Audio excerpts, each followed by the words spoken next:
इस वीडियो को अंत तक जरूर देखें, क्योंकि ये कहानी आपकी जिंदगी बदलने वाली है। आपको यह कहानी बड़े ध्यान से और अंत तक जरूर देखनी है, तभी आपको समय का खेल समझ आएगा। आइए कहानी शुरू करते हैं। बहुत समय पहले की बात है। एक नगर में एक राजा रहते थे। वो राजा बहुत शक्तिशाली थे और राजा युद्ध में बहुत निपुण था। वह कभी भी युद्ध में नहीं हारा था। आसपास के नगरों के सभी राजा उनसे डरते थे, पर उनका आदर भी करते थे, क्योंकि सबको इस बात का डर लगा रहता था कि अगर राजा को किसी बात का बुरा लग गया तो वो हमसे हमारा नगर छीन लेगा।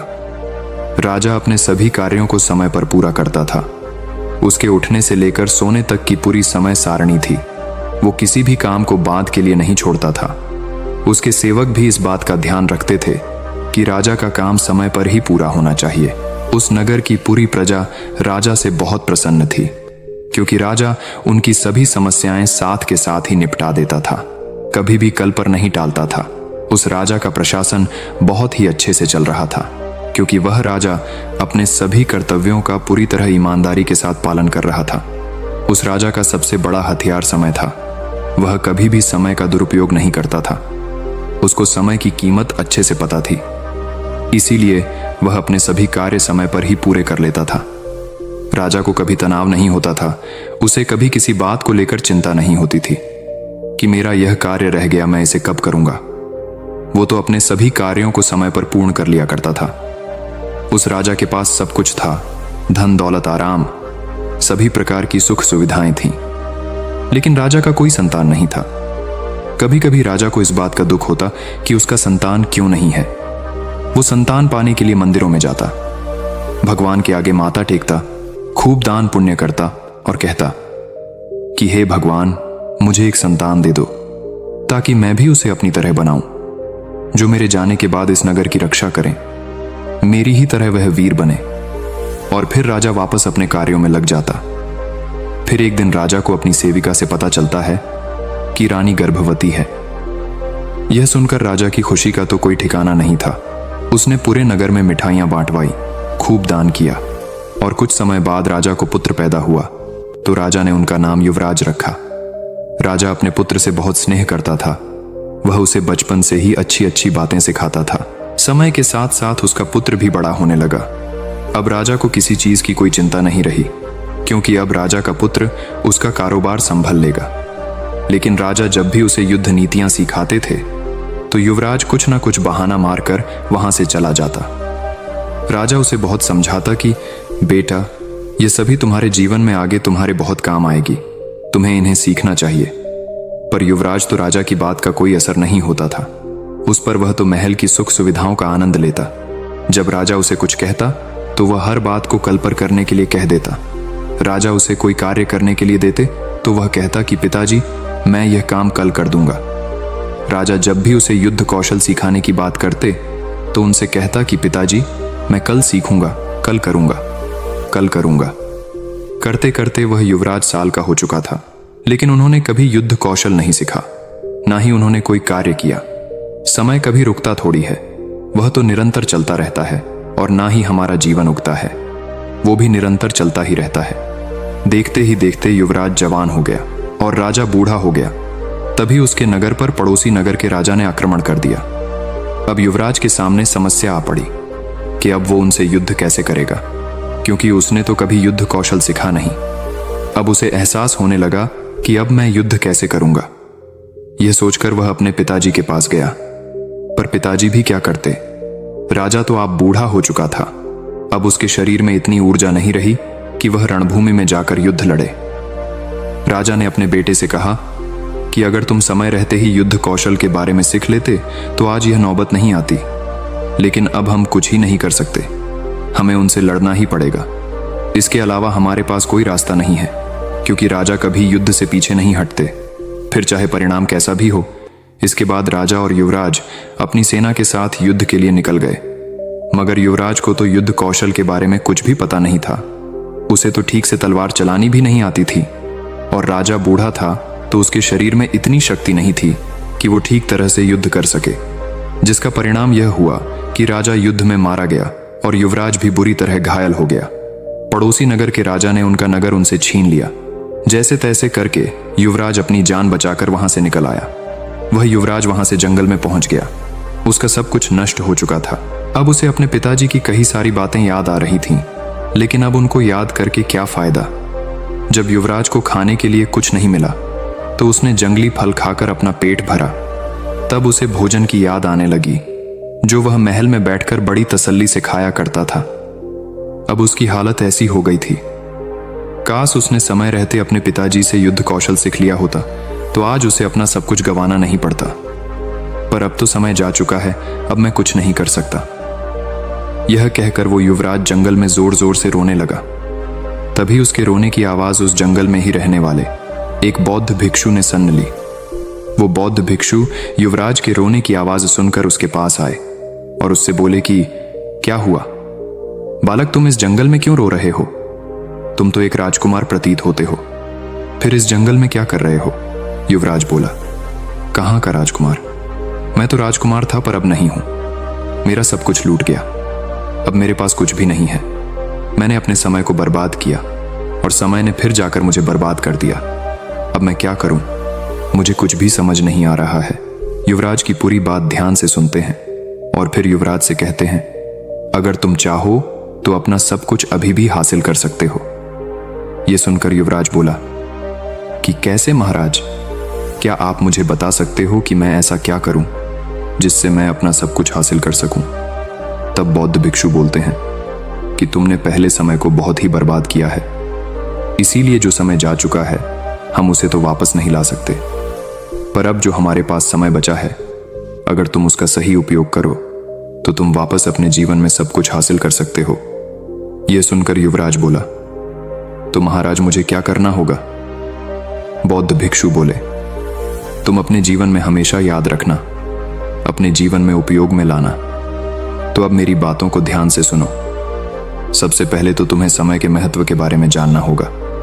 समय एक अनमोल चीज है, यह कभी नहीं रुकती। समय कभी किसी का गुलामी नहीं रहता। अगर हमने समय बर्बाद कर दिया तो फिर समय हमें बर्बाद कर ही देगा। इसीलिए हमें सदैव समय का सही से उपयोग करना चाहिए। और इसका सही से उपयोग करने के लिए सबसे पहले हमें अपने दिनचर्या की एक समय सारणी बनानी चाहिए। हम कब उठते हैं, कब खाते हैं, कब सोते हैं, कब कौन सा काम करते हैं, इन सभी चीजों का समय निर्धारित होना चाहिए जिससे हम अपना कार्य समय पर पूरा कर सके। लेकिन हम क्या करते हैं, हम अपना कोई भी समय निर्धारित नहीं करते हैं। जब हमारी मर्जी होती है तब हम सो जाते हैं, जब हमारी मर्जी होती है हम उठते हैं, और कभी कभी तो हम इतना सोते हैं कि हमारा आधा से ज्यादा समय तो सोने में ही निकल जाता है और फिर हम कुछ भी नहीं कर पाते हैं। इसीलिए अपने सभी कार्यों की समय सारणी बनाओ और हर काम को अपने समय पर ही पूरा करो जिससे कि तुम्हारा काम समय पर पूरा हो सके।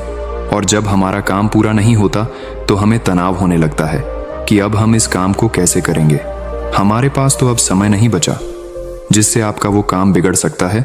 हमें अपना कार्य करने के लिए एक समय निर्धारित करना चाहिए कि मुझे यह कार्य इतने समय में पूरा करना है तो फिर करना है, मुझे ये काम इतनी दिनों में खत्म करना है तो करना है, या फिर मुझे ये काम इतने समय में सीखना है तो फिर सीखना ही है। हमें अपने लक्ष्य का समय निर्धारित करके रखना चाहिए कि चाहे कुछ भी हो जाए, मैं इस काम को इतने दिनों में पूरा करके रहूंगा। और जब हमारे अंदर हमारे काम के प्रति जुनून रहता है तो हम कभी भी अपना समय बर्बाद नहीं करते हैं। हमारे मन में निरंतर हमारे प्रति साजगता बनी रहती है। हम अपना ज्यादा से ज्यादा समय अपने काम को देते हैं। इसीलिए हमारा लक्ष्य काम के प्रति हमारा जुनून मजबूत होना चाहिए। ऐसा नहीं कि हमने लक्ष्य तो बना लिया कि मैं एक बहुत बड़ा आदमी बनूंगा और फिर हमने परिश्रम ही नहीं किया। अक्सर लोग ऐसा ही करते हैं, सपने तो बड़े बड़े करते हैं पर उन पर कभी काम नहीं करते, जिससे वह कभी सफल हो ही नहीं पाते।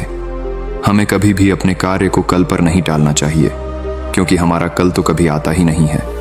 जो भी कार्य हमें करना है उसे अभी ही पूरा कर लेना चाहिए। हम जब अपने कार्य को टालते रहते हैं तो वो एक दिन हमारे लिए बोझ बन जाता है और हमें फिर तनाव उत्पन्न होता है। हम बहुत सारा काम कभी भी एक दिन में नहीं कर सकते, इसीलिए हमें हमारा काम समय पर ही रोज ही पूरा कर लेना चाहिए, जिससे कि हमारे ऊपर उस काम का बोझ ना बने और हमारा काम भी समय पर पूरा हो जाए। जबकि अक्सर लोग अपने काम को कल के लिए छोड़ देते हैं और उन्हें पता चलता है कि कल तो बहुत सारा काम है। फिर वो चिंता करने लग जाते हैं कि मैं इस काम को कल ही कर लेता तो सही रहता, क्योंकि आज तो मेरे पास और भी ज्यादा काम है। फिर वह ना तो कल के काम को पूरा कर पाते हैं और ना ही आज के काम को पूरा कर पाते हैं। हमें सदैव ऐसे लोगों के साथ रहना चाहिए जो कि समय का सही तरीके से उपयोग करते हो, जिन्हें समय की कीमत पता हो। ऐसे लोग हमें कभी भी समय बर्बाद नहीं करने देंगे। ये हमें हमेशा सही मार्ग बताएंगे, हमारा हमेशा मार्गदर्शन करते रहेंगे। जब हम गलत कार्य करेंगे तो ये हमें रोकेंगे, क्योंकि उन्हें पता रहेगा कि हम यह गलत कर रहे हैं। अक्सर हम जिन लोगों के साथ रहते हैं, हम भी धीरे धीरे वैसे ही बन जाते हैं। अगर हम अच्छे लोगों के साथ रहते हैं जो कि समय का सदुपयोग करते हैं, तो हम भी समय का सदुपयोग करते हैं। और अगर हम बुरे लोगों के साथ रहते हैं जो कि समय का दुरुपयोग करते हैं, जिनको कि परिश्रम करने में अच्छा नहीं लगता, काम को टालने की आदत है, तो फिर हम भी उनके जैसे ही बन जाते हैं। कभी कभी हम आगे बढ़ाने की कोशिश करते हैं, पर हमारे साथी हमें रोक लेते हैं। वो खुद तो कुछ करते नहीं हैं, वो आपको भी कुछ नहीं करने देते हैं।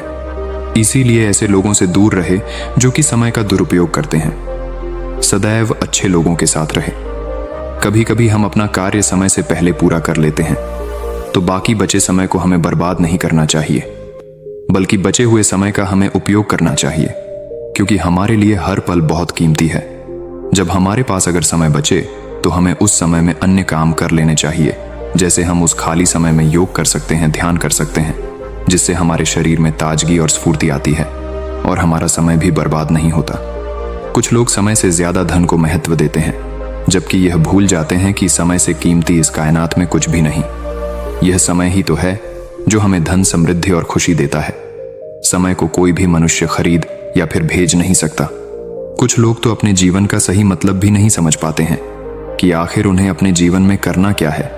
वे तो समय का उपयोग अपने दोस्तों के साथ खाना खाने में, घूमने फिरने में, गप्पे लड़ाने में ही पूरा कर देते हैं। इस तरह से वह अपने जीवन के वर्ष व्यतीत करते रहते हैं कि वह क्या कर रहे हैं, किस तरीके से अपना समय बर्बाद कर रहे हैं। उन्हें कभी इस बात का पछतावा भी नहीं होता है कि इसी वजह से वह अपना समय और धन दोनों ही खो देते हैं, जिसे वो कभी भी वापस प्राप्त नहीं कर सकते।